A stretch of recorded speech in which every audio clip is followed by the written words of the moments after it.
Енді біріншіден барлық жанкүйерлеріме, барлық халыққа, осы қолдап, осы журналистерге бәріне үлкен рахмет, алғысымды айтамын. Осындай қолдап жүргендеріңізге өте алғысым шексіз. Жаңағы қалай алып кетті деп жатсыздар ғой. Ондай ешқандай жаңағы қысым болған жоқ. Бәрі дұрыс болды, бәрі жақсы. Мен қазір бостандықтамын.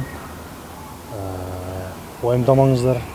Бәрі дұрыс, бәрі жақсы. Енді мен халықтың адамымын, халықпен әрқашанда біргемін ғой. Өзімнің жаңағы ой пікірімді әрқашанда бөлісіп отырам. Және де менің өзімнің гражданский позициям бар ғой. Соны елдің атынан болсын, өзімнің атынан болсын, әрқашан білдіріп отырам. Сондықтан айтарым, мен әрқашан халықпен, елмен біргемін. Мен енді әрқашан өз айтқан ойымда әрқашан тұрам. Ештеңе өзгерген жоқ. Бірақ енді ешкімді атып қырудың, ұрудың керегі жоқ.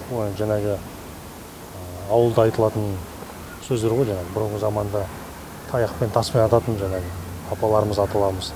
Ешкімді атып қырудың керегі жоқ. Бәріміз бір қазақпыз, бір елде тұрып жатырмыз. Бірақ мен ойым әрқашанда, ойым ісім ол халықпен бірге. Егер халыққа зиян бірдеңе тиіп жатса, мен әрқашанда халықпен бірге. Енді мен қазір өзім шыққан, қазір кішкене шаршап тұрмын. Оны енді біраз уақыттан кейін тағы бір сұхбат беремін. Мен қазір халықтың алдына шығып өзімнің ризашылығымды, рахметімді айтуға шығып тұрмын.